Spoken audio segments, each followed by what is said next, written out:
for me, it was the last two drives, and then the one that should have been a drive in the first half down in the red zone that turned into just a field goal. That was the difference for me. And I lay a little of that blame on everybody for those two drives. I mean, there was some bad play calling on the first one, bad protection because Madison was coming open and could have scored a touchdown easily had Bosa not gotten in. It's Matt Kirk's arm.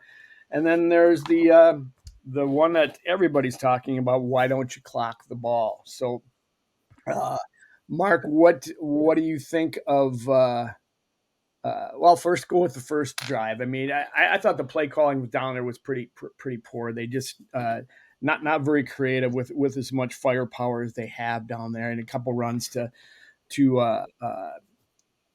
Madison that didn't go anywhere. The pass play to him across the middle was a great play design, but then the execution is wrong because you can't keep Bosa out of there, and your offensive line can't protect your quarterback. But tough. So the one in the first half you're talking about, yeah, where O'Neal, Brian O'Neal. Of course, Brian O'Neal has Bosa to tangle with. There was a sack one, a 45 got around him. I think Kirk should have got rid of it later in the game. I think Kirk should have got rid of the ball, but yeah, I mean Bosa, that's a touchdown. It's a walk-in touchdown there. The Vikings seem very determined and to be a running team and to come out and be that way. And so, but when they got to the goal line, I'm thinking, they do need to kind of do some different things. But to me, it's if you execute there, if you don't, if you just that should be a pretty quick turnaround there. Keep Bosa just at bay and do that. But if you look at the play, I think they got outplayed a little bit, but they also got outcoached. I think we'll talk about the defense later, and how they countered Flores offensively. We'll talk about the clocking of the ball, but for a team that last year, even we wrote stories about it, and it was a weekly thing of the situational masters and the situational masters. I mean, you talk about a name, giving a name to yourself of what you do for these situations. I mean, that's a little lofty, and they earned it last year. They lived up to it, but now it's almost a punchline. It's like, if you have situational masters, have your 13 year quarterback, spike the ball when he's got first and goal at the 7. They can talk about there being noise. It was loud. We couldn't communicate. Are you kidding me?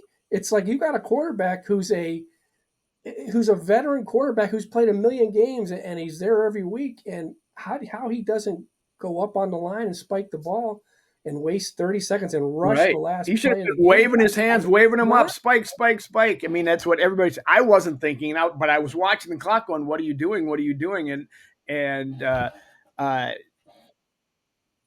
I don't know what he was doing. And he didn't seem too happy in his press conference after old Kirk Cousins. Either he was mad at not being able to have that autonomy because he ended up calling a play and going up there rather than spiking the ball. And I mean, they lost 22 seconds, I believe.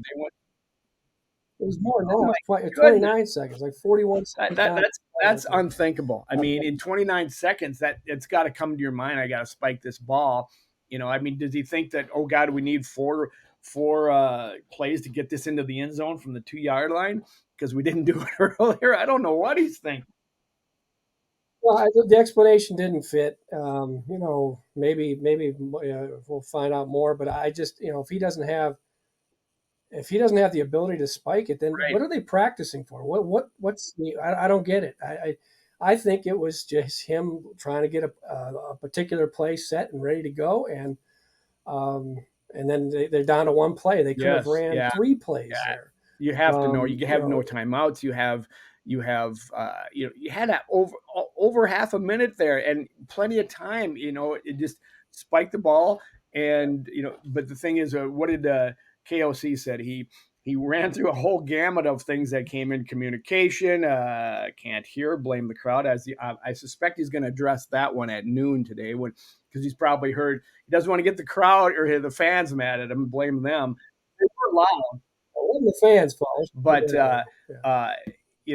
all these things could have happened, but it should have been one of those fire drills where everybody's screaming, get up to the line and clock it. And then you have the ability to think rather than panic. That frenetic play, I heard Kirk say that he called the play that KOC would have called, the thing to Hawkinson. They're trying to get Jefferson in the corner of the end zone. He was covered, so he went to TJ underneath, and he said, Kirk says, I put it away from his body where nobody else could get it. Well, it was a little too far, and he didn't make the catch, and he bobbled it and came up in the air, and all of a sudden the game's over. It's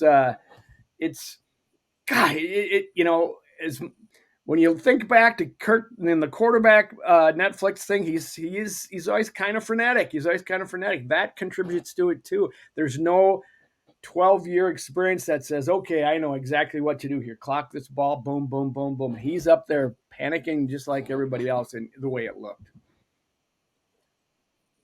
This year is a lot of it's given fuel for mostly for for both sides. It's the people that will say, and Kirk is both. He's what you just described, but he's also the guy who throws for 367 yards and 3 touchdowns. Um, you know, there's this that's kind of what he is, and he's more good than bad. But in moments like that, I don't know. I don't understand how he. When they come out with the explanations, it's like you something that you hear when a guy is Justin Fields or someone in his Ooh, second, third ouch. year. Not, this is the second year with O'Connell. That was supposed to be the big selling point for this year, and yeah, the explanation doesn't fit. And then you look at the difference between when Justin Herbert got 4th and 1 when they went for it at You the end kidding? of the first half. That's the hardest thrown 1 yard touchdown pass. How that Yeah. guy caught that is it's like a jugs machine that's set to like infinity, and this guy catches it, and he puts it right on him. Now, Kirk, you could say Kirk maybe should have done the same thing. Well, if he does that, it takes a little bit of blocking out of the defender Yeah. for TJ. He had to throw it. He did have to throw it a little away from his body, which caused the deflection and everything. But Parham, the guy who caught the 1 yarder, he's Yep. catching that with his hands like that, and that's yeah. You could say TJ should have caught it, but the whole thing is just it's too rushed. It's too you talk about those last 2 drives when they had 1st and goal at the 3, 1st and goal at the 6. They ran 5 plays. They got 1 yard, turned the ball over on downs, Yeah. and threw an interception. You can't win ball games like that. Come Now, on.